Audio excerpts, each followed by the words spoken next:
Hello and welcome to another episode of New World to Go. I'm your host, Redbyrd, and with me is BDLG. Yo, hello, dude. And tonight, whenever you're listening to this, we have a special guest from the New World Order podcast, Mr. McCloud. How are you doing tonight? Hey guys. Yeah, I'm good. Or is it night for you? Morning. It is definitely. Well, it's night. It's about almost 2 a.m. for me. Whoa. Oh my gosh, dude! Is this a normal time you're up, or? Oddly enough, yeah. Okay, I don't know what really that says about me, but whatever. Nah, you're a vampire. I'm the same way, man. I stay up way too late most nights. So, well, we appreciate you staying up late for us on this night to record the podcast. You're our first ever guest, so that will go down in the history of podcasts. You know, when someone creates a massive, record of the history of podcasting, you will be underneath the first ever guest in New World to go. So nice. Yeah. I'm honored, man. I'm honored. Yeah, it's good to have you. Not entirely certain why you chose me, but it's all good. Hey, man. You're as far as we know, and we could be very wrong about this, we are the only two New World podcasts right now. So we wanted to extend the offer to your guys' way for sure. So McCloud, look out for one another. Yes, man, yes, sir. An olive branch, so to speak. Yes. So why don't, for anybody not familiar with you, McCloud, why don't you tell people a little bit about yourself and your guys' podcast? Right. Well, where to start? Gaming history wise, I think I probably started playing like console games, much like everyone else. Moving on to, being a member of the PC Master Race. Mm-hmm. I pretty much cut my teeth on FPSs, CS:GO, that kind of stuff, Battlefield, Call of Duty, all that kind of jazz. And then I kind of, I'm a bit of a nerd in terms of like sci-fi. So I've always been kind of like looking around for like sci-fi stuff. And, I was playing things like X3, The Threat, that kind of thing.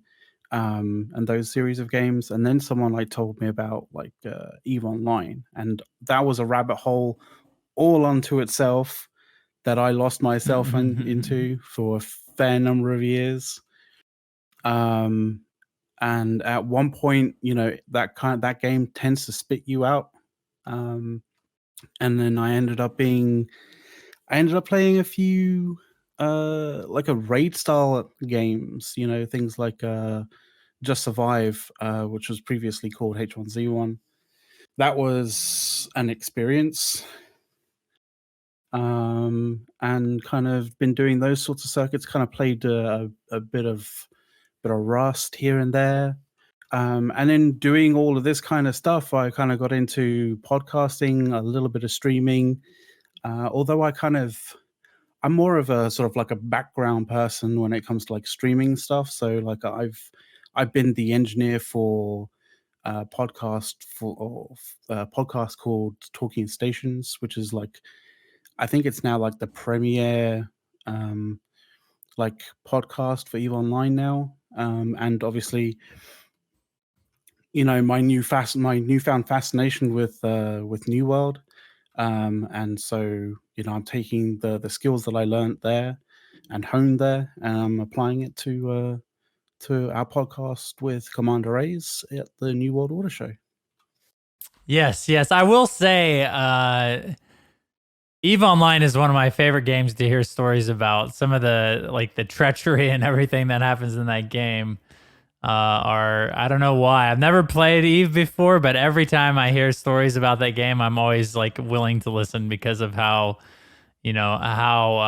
cultured that game is and the long history that it has and some of those stories of people, pretending to be someone else for like years to backstab people is pretty hilarious in my book. It's ridiculous. It has so many insane stories to it, and there's I mean, there's a lot of people out there who are like, I love listening and hearing about the stories of this game, but like I hate playing it kind of thing. And I can kind of understand it. It's a bit of a slow burn game when you play it, sort of thing. It does have its moments of like absolute like, gut wrenching sort of adrenaline, fueled moments. But you know, I mean, it has the player stories that like just or practically nothing else has. Like to the point where there's even someone who's making a book, like, and he's on to his second book about the crazy stories of EVE Online. It's mental. Well, we are both definitely into New World, and I hope that New World can provide some of those experiences for us, kind of like EVE Online has for many years, and hopefully more I'm to hoping come. for that. I'm really hoping for that. So we have a pretty decent show tonight for you guys because we've gotten even more information. The information leak has definitely started, and I would only assume it's going to continue to be more fruitful as time goes on and we go into beta. So we got a interesting article today called, or not today, but this week, called March to Battle.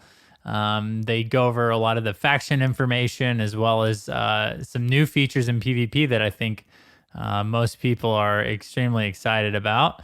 And they also kind of go a little bit into depth into the siege mechanics. So we're going to break all that down for you today on today's show. So we will start with a little fun thing that Amazon put out on Twitter, and that was the faction quiz. Did you guys take the faction quiz this week?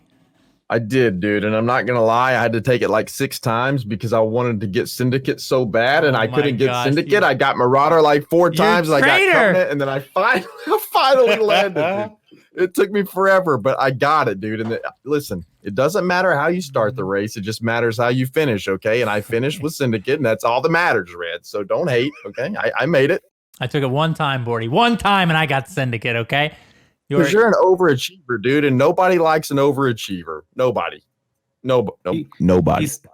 He's pure blood, though. That's the thing. Yeah, that's the difference. Yeah, overachiever is someone who takes a test 8 times to get 1 result. Okay, if anything, you're the person that went over above and beyond. No. Don't spin that on me. Okay, you studied for that test. I didn't. No, sir. All right, that's the difference. All right, so the quiz is a little bit. It was fun. It was a 10-question quiz. If you guys haven't taken it, and basically at the end of the quiz, they kind of tell you what faction you should fit best. So we're gonna go over these real quick here. They did break down each. These are the player factions, by the way. There are 3 factions: the Marauders, the Syndicates, and the Covenant.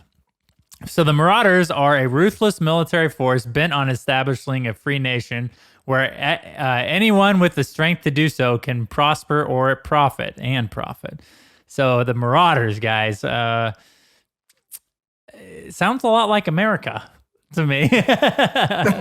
Apparently that's what I am at heart, but they look really cool. The Marauders look cool.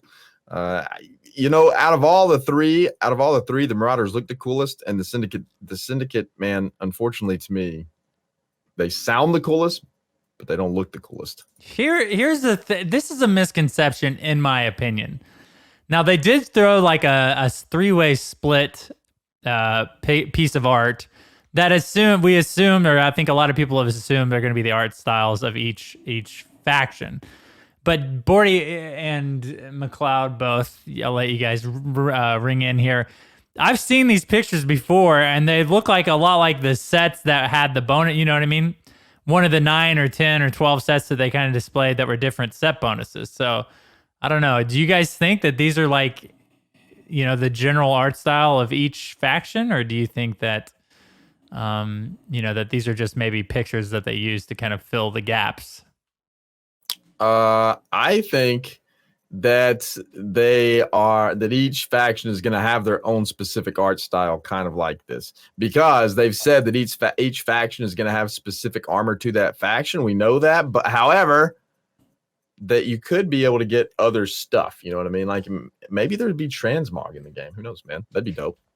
What do you think, McCloud? You think these are you think these are the art styles we're going to get for each faction, or do you think we're going to be able to get much different armor for these factions? Or is it going to matter what faction we choose as to what armor we get? Is what I guess the question. I think they're going to be around the sort of same sort of style. I don't think it's going to be like so heavily set in, like in the same way that say something like PlanetSide 2, like because PlanetSide 2. When you play PlanetSide 2, depending on which kind of group that you go, like they have a very, very distinct style.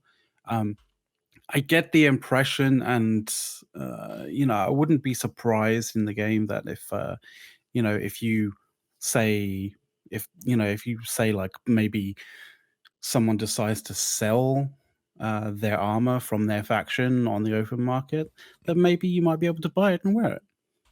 Even if you're a different one, like, I don't think that's too far out of the realms of possibility, right? Yeah, and really, we're going to go into depth of this later, but the PvP mission things really kind of opens up kind of what the small group PvP looks like. And there's a lot of espionage going on in these PvP missions. So it'll be interesting to see, what options there are there and how you can kind of maybe change your appearance to maybe fit in with the different faction or whatever. We'll see. So the rest of these are, the next one is the Marauders. Let's see. We've already went through that. The Syndicate, and this is our personal favorite. Bordy's obviously faking it, but I think me and McCloud are both 100% true Syndicate people. The Syndicate is a secret organization of boundless guile and intellect in search of forbidden knowledge to usher in a new age of enlightenment. So, Bordy, what made you cheat your way into this faction? Cheat my way into this? I didn't cheat my way in. All right. First of all, this is the faction we agreed on, okay, for our company before we even seen any pictures of what they look like. And now I don't know if I want to say I regret it or not.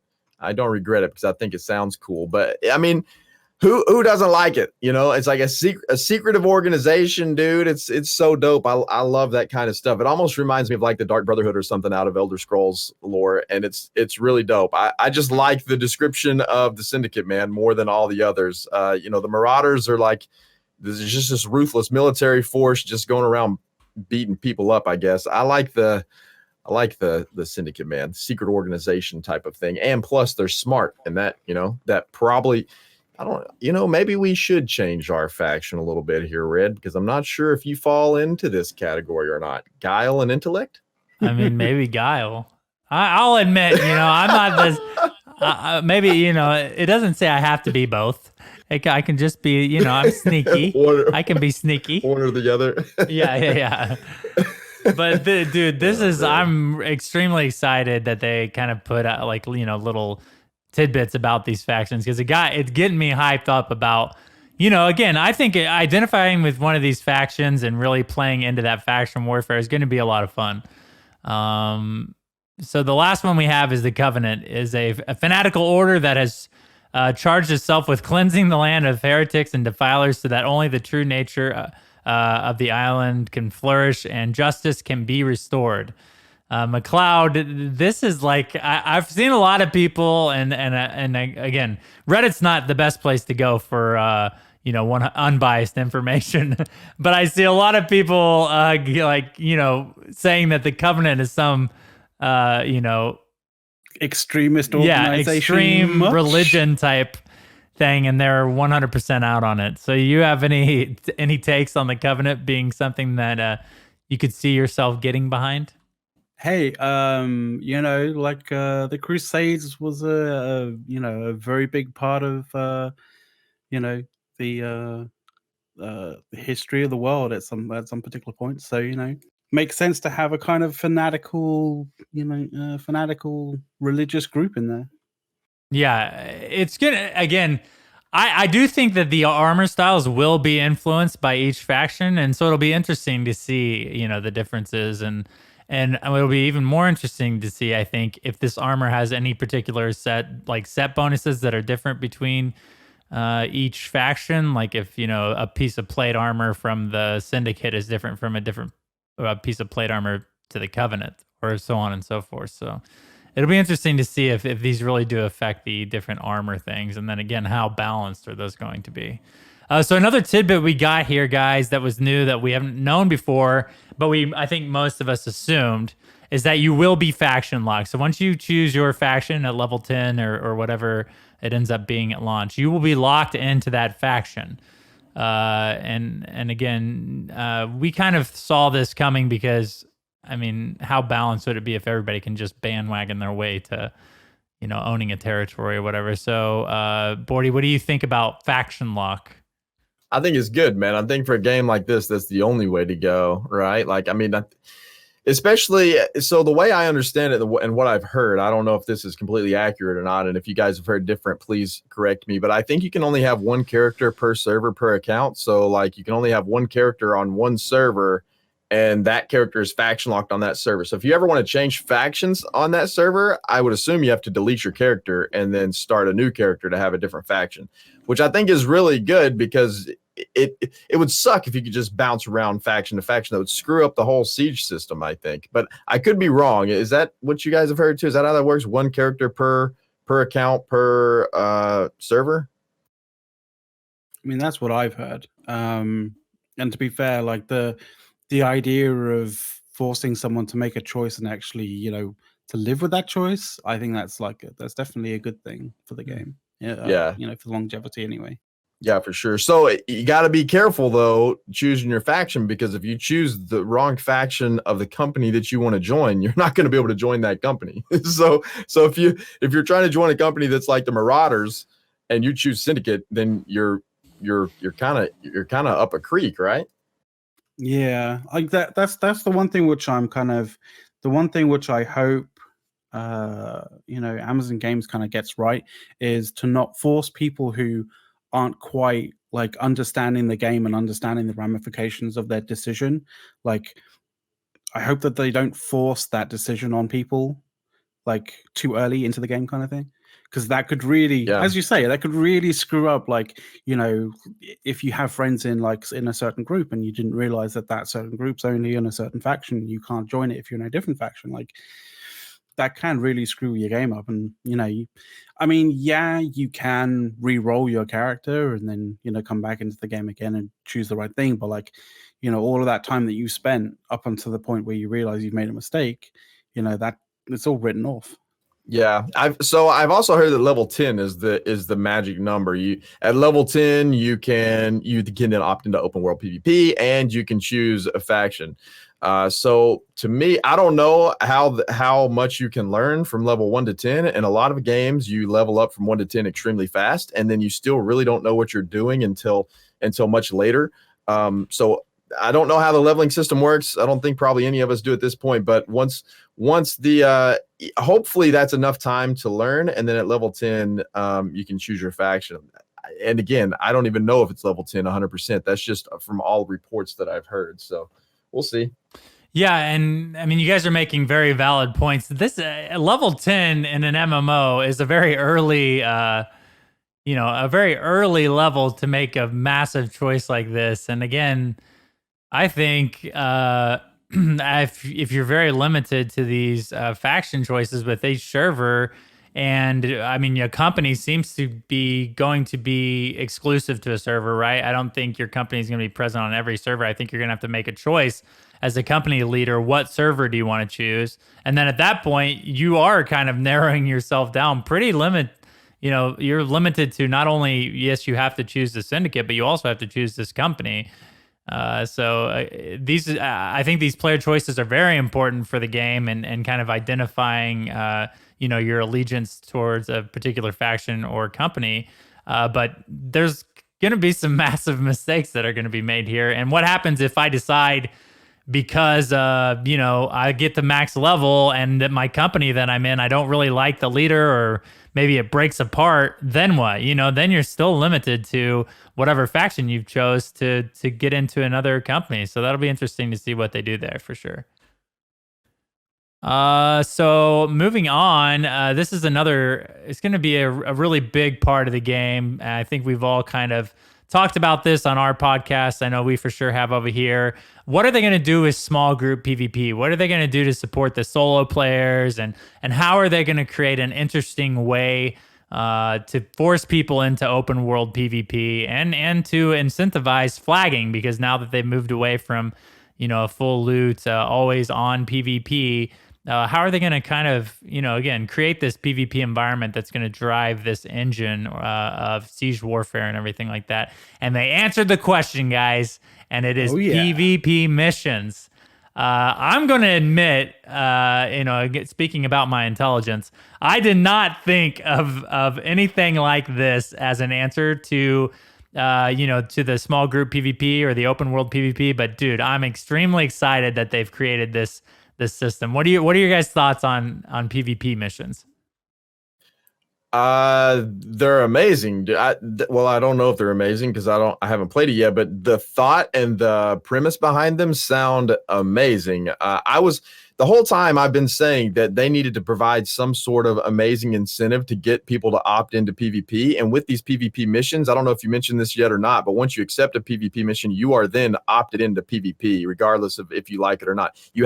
If you accept a PvP mission, you're automatically opted into PvP. And if you opt out of PvP, then you forfeit that mission. So this gives players an incentive to do that. And I don't have you mentioned about undermining the territory? No. And so basically, for anybody listening, PvP missions are just like quests. They're basically quests within the game that are oriented around PvP. And the examples that they have are going to collect espionage on a different territory or faction. You can go and pick up something from a different territory, and these are all going to be assumingly controlled by different factions. They're going to be kind of designed for you to go in there and create conflict, right? And so basically, this works into the sieging and the territory control in the way of undermining of a faction or reinforcing a faction. So basically, your PvP missions will either be you going into a different territory, trying to undermine the current faction that controls it. So if I'm a syndicate, I'm going into the Marauders or the Covenants factions. I'm having to take out a high value target, or I'm collecting some type of information, or I'm delivering some letter to someone within that territory. Those are the examples that they have anyways. And you're creating a sort of conflict that will eventually lead to this territory being open for siege warfare. And the same goes with the reinforcement system. So basically, if I like the place that I live, I'm going to go out and do PvP missions in this territory so that I can reinforce the government and the leadership within this territory. So that is again, something I never thought of for them to do, but it's very well depicts how you're going to see a lot of people flagged for PvP, because the only way that you can control territory or siege, get into someone else's territory to control it is through this system, which is small group PvP, or even solo. It seems like you can pick up these solo and complete them too. So.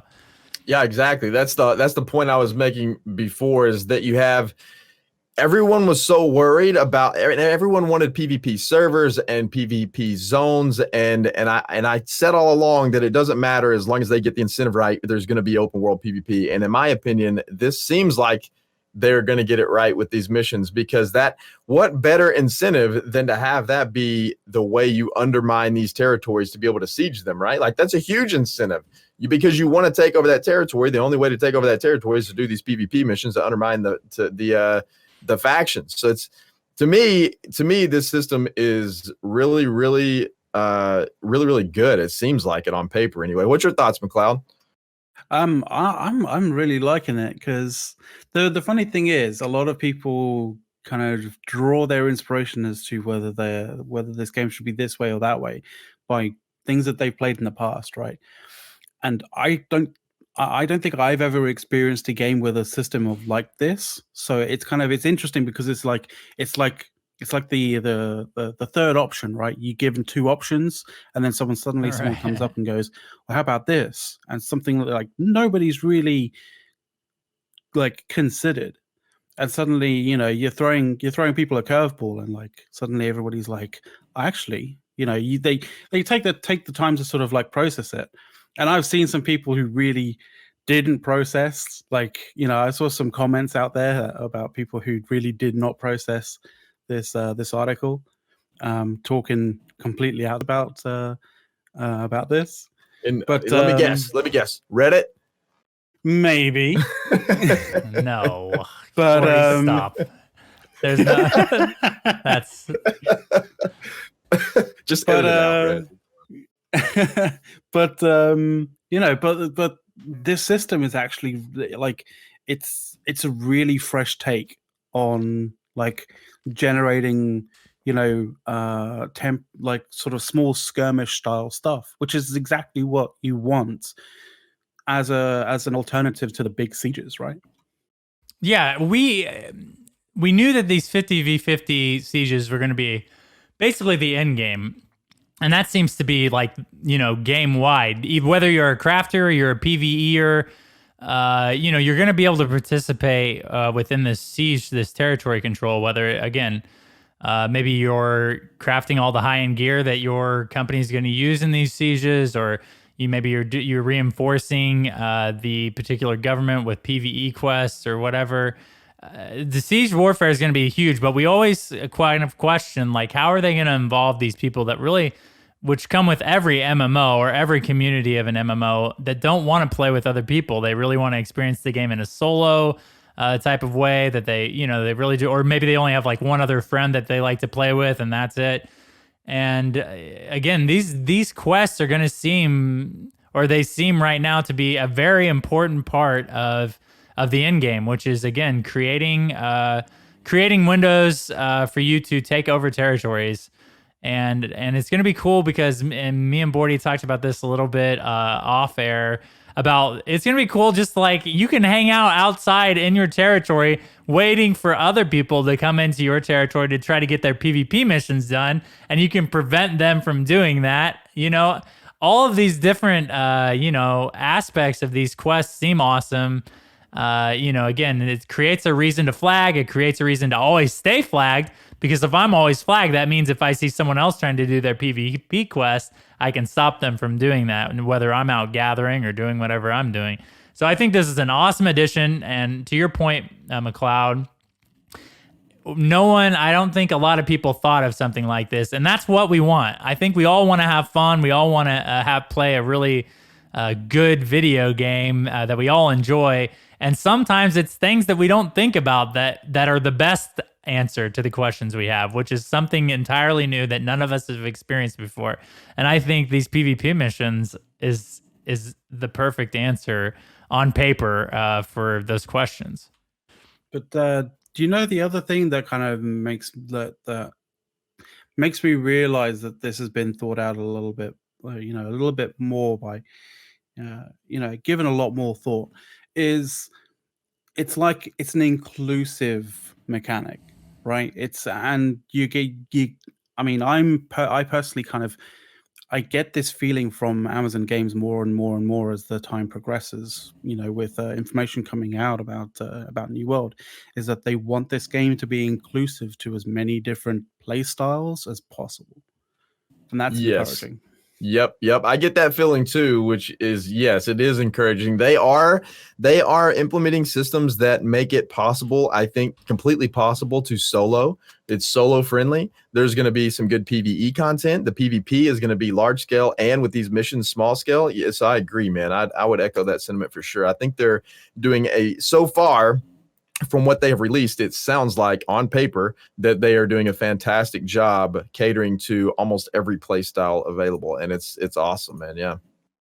Now, again, to your guys' point, this is a quote from the article. We want everyone to be interested in war and territory control and to have a shot at it. So again, they continue to mention inclusion, which these massive MMO communities that we've seen so far historically all include every walk of people, whether you're a role player, a PvE player, a PvP player. Something that they haven't went into a lot of detail in, and it's mentioned in all the reviews, is that no one's even seen the system with the corrupted and how they're invading these territories. So it'll be really cool to see how that's worked into all of these missions and it does kind of tease some of those particular invasions in the PvP quest that they have listed in this article. So if you guys haven't seen that, go check that out for sure. But again, they're working so hard to make sure that they're not just hitting a 2% of the MMO community that really likes to gank level 5 people at level 50 and take their stuff from them and make sure they hate the game and never play it again. They're trying to address for everybody, and it's really cool to see, again, as they leak this information out, how they're approaching it, because it's very unique, and it's something that, we were already excited about the game, and to see this information only adds to that anticipation. So this is an interesting thing, and this is probably, I think, the one piece of information within this article that I'd kind of like had to think about for quite some time, and that is the Vanguard system. Yeah. Okay. And I'm trying to find here. Once a territory becomes vulnerable to by being undermined by an opposing faction, all companies in the undermining faction are able to declare war on the territory. After a short time, which allows for multiple companies in the same faction to make a war declaration, one of the companies is selected as the vanguard of the attacking force. As the vanguard, it is up for the leaders of the selected company to build out their forces with players who volunteer to fight. Of course, these factions can also include members of the company that was selected as the vanguard in the first place. Okay, so the idea behind Vanguard is that the vanguard is going to be the particular company that takes a hold of the territory if the siege is won, right? So again, this is random, which is kind of odd to think about at first. What were your guys' first opinions on the Vanguard system? Dude, the first time I seen it, I was like, I don't know about all that, man. Because what if you? I don't know, man. It was like I was very mixed on it because what if these big companies that do all the work to undermine this faction, they do primarily the brunt of the work to undermine this faction, and then they don't even get a chance to take control of that territory. It's kind of unfair in that manner. But also, what would be unfair is that if you have a company who is comprised of 10 people and they like to have their close-knit group of 10 people, and then they don't ever have a chance to control a territory, that alone cuts out a very large population of your MMO, I think, because I think a lot of people are like that, right? Like a lot of people play MMOs, man. They have lives, man. They can't sit there and no life it with a 50-man faction. And so they get a group of close-knit friends together that are 10, 12 people, whatever. They play the game and they want to enjoy it. And this gives them an opportunity to participate in that type of stuff, which I think again caters to such a wide range of audience. But I can see both sides of the coin here, though, right? Like it's kind of difficult. I personally think it's good overall. After I had time to sit there and process it and think about it, I think it's going to be really good for the game, and we'll just have to kind of see how it shakes out, in the end. But I like the opportunity to be able to be a vanguard, since I can't, because for sure there would be those select companies that would be the ones that would do all the work every time to be able to take control of a territory, and that would be the only company that ever gets a chance. Or there would be like a select 2 or 3, right? And that kind of excludes a lot of people. So overall, I think this is great for the game. Yeah. Yeah, I mean, okay, so this adds in, and this kind of shows us too, because they did mention that it's going to be really hard for the same company to control more than one territory. And to your point, I think at some point, if this wasn't the case, then the one big company in the faction on the server would be responsible for the government of most of the territories, right? And so what this creates is an opportunity not for them to completely, again, these territories are owned by the faction, so it's really beneficial for you to have a different company running a different territory, right? Not dividing up your forces or whatever, to give them the opportunity to govern it, and it still maintains that territory within your faction. So McCloud, what are your thoughts on the Vanguard system, now that we kind of, again, this does really show why it's going to be so hard for a company to control more than one territory? Yeah. I mean, Bordy kind of said like most of my thoughts on it as well. Like I think he's more of an optimist than me, to be fair. I don't know. Is that Is that a normal thing for you, Porty, being an optimist? Yeah, man. I'm a glass half full type of guy. You know what I mean? I like to try to think the best of everything. Yeah. But yeah, I mean, I like inclusion up to a point, but I kind of feel that like this sort of thing has potential to be gamed in a negative way. I do kind of feel like, if you put all the effort into undermining a territory and, basically having the Vanguard kind of like taken away from you more often than not, then it can be a bit of a hard pill to swallow, especially if it's given over to a company that's and we all know people who are like this in various different MMOs and that kind of stuff, like who play the game. They want to try out various different things. They may make a company with one or two people, but they're kind of quite closed off with what's actually going on in the game. If you're really working to undermine this territory, and then the Vanguard's given to someone who has like zero clue as to what's going on. Yeah, like that can be a really negative kind of experience for you. So I hope, and I get that, like, you want to be inclusive and draw people into trying different aspects of the game, but like if you can kind of like wait, like, do some like sort of weigh the potential of getting a Vanguard or being the Vanguard company, like based on some aspect of like, how much effort you put in as a company, that would be pretty cool. Like, yeah. I could see this system being tweaked heavily through this is a new system through beta. They're going to get a lot of information on how this works. They're going to almost have to limit it, I think, to the people that completed the quest to undermine the territory. Number one, again, it kind of adds that thought of like, I put in this work to undermine this. Maybe waiting their chances to get the Vanguard might be important, but again, then it does lean to maybe a more active group of people always getting the Vanguard. But yeah, I can definitely see people who do nothing and still making sure they apply for the Vanguard of the territory, and maybe they pick 50 really bad people, or they, just to troll the faction. Who knows how? That there's things like that are going to happen in the game. There's always that group or that demographic of people who have fun messing other things up for other people. So I can definitely see this is going to need some attention, and they're going to have to figure out a way to keep it fair, obviously, for smaller groups, but also make it important and make it, again, no one really likes RNG, I don't think, in games like this, because what it does is it doesn't reward hard work and effort. What it does is it rewards, it's not a good way to incentivize a particular system in a game, right? Is to say, oh yeah, by the way, that work that you did really doesn't mean a whole lot because now anybody's going to get to put in a lottery ticket for this.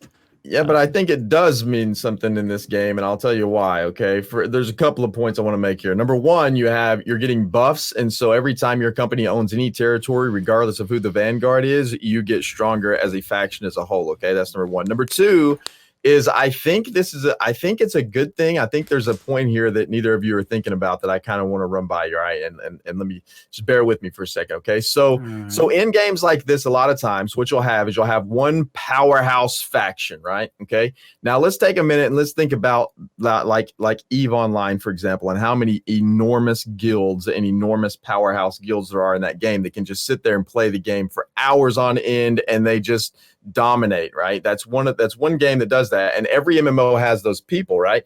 Okay, so say you have servers that are limited to 1,000 people, and you have this enormous powerhouse faction of a guild that comes in there, and they have, I don't know, 300 people or something, and they have 6 different guilds of 50. Right. And so they could be this enormous powerhouse. They would be doing all the quests, all the stuff. And then that faction would always be at the top of the leaderboard. Right. Nobody would ever be able to take them down because of that one company. Now, that one company may be split into like the Revenant 1, the Revenant 2, the Revenant 3, or whatever, but it's all the same company, basically, all the same people, controlling all the territory. Well, now, because it's a Vanguard system, right, wouldn't that help alleviate some of the pains of like this territory control of one big, massive company controlling everything? Wouldn't that help kind of balance out the domination of one faction over another? In a way, yes. I think it's important to limit that. I think it would just be good to just limit the idea of, okay, so you control a territory already. Your company cannot control another one. Now, yes, it would be beneficial for you to help in these sieges with, other companies controlling them, because like you said, you get the buffs, you get the benefits of controlling territories and everything like that. Also, I think, again, it's fine to have a lottery system as long as the lottery system involves people who have actually participated, to some extent. Now, does it have to be... I agree with that part. Does it have to be like, do they have to do like, 50% of them? No. But again, I can see this opening up to a fact that maybe is going to create some type of environment that really just says, like, I'm not going to do PvP quests because I know I'm going to get an opportunity to control a territory if I do them or not do them. So that kind of, I don't know, I could see them adding some type of way to get a lottery ticket in this Vanguard system. You have to participate in some of these PvP. You have to participate in the undermining process for sure. Yeah, and you totally should have to participate somewhat to gain access to the lottery, without a doubt, man. It would be kind of silly if you didn't, and then you just got thrown in there and you were the leader of a territory for no reason like that. I don't like that at all, but hopefully it's not like that. I don't know. We'll see. It was just something to think about, there's things they need to do and systems they need to implement for sure, I think, to prevent one faction from getting just crazy strong and owning the entire territory on that server all the time. Because if they don't, then nobody's going to play that server, right? It's going to be like in Ark, where you have these mega tribes that run around and they basically dominate the server, and literally no one else plays on the server except for that one tribe. Because if you do get on there, you get smashed, you get demolished, and that it's absolutely no fun for anybody else to get on there. And so they have to have some sort of systems in place to make sure that doesn't happen, right? And I think this could play into that some. I don't know if it is or not. It's just, just a thought. Right. So all that aside, the information that they put out about the PvP missions and the undermining and reinforcements, it's a great addition to the game. Again, I think, as beta and even this previous alpha that's going on right now, I assume, is they're collecting information. They're trying to figure out if these systems work, and if they work, then how can they tweak them to, again, include a larger demographic to make these choices more meaningful, but at the same time, make it to where everybody's interested in it. Because, again, I think, they've mentioned in several of these reviews that they've put out, the end game is pretty heavily based around PvP. So it's good for them to show these ways that they're including smaller companies and smaller groups of people for sure. So that about does it, guys, for the 8th episode of New World to Go. We thank McCloud again for showing up and doing the podcast. We had a little bit of a hang up in pre-production, but McCloud stuck with us, and we're very thankful for that. McCloud, why don't you tell people where they can find you and your content on the interweb? Oh, yeah. Okay, so in terms of specifically for New World, I am one of the co-hosts of the New World Order Show. And so that's twitch.tv/New World Order Show. Very much in the same sort of style of, you guys here. So, we'll be putting out content. Like, I think we also have a YouTube as well, YouTube page there. So we're on YouTube. I think we're actually going to we're going to try and put some guides out there as well. So, I know you guys have been doing some really awesome guides. Those have been killer. So, but other than that, some of my Eve stuff, like the Eve podcast that I do, I actually do 2 well, I engineer one, and I'm sort of kind of like a regular on another. The one that I engineer is called Talking in Stations, and the one that I'm sort of generally just, rant and chat absolute like rubbish on is is one which is called Push to Talk. But yeah, that's me.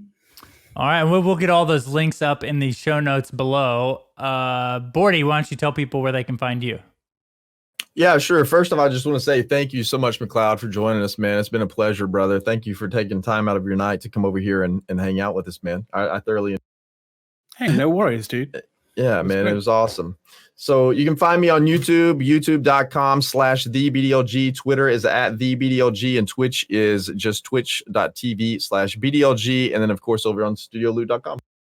And I am Redbird, that is with a Y, over at Twitch and YouTube. You can also find my content on studioloot.com.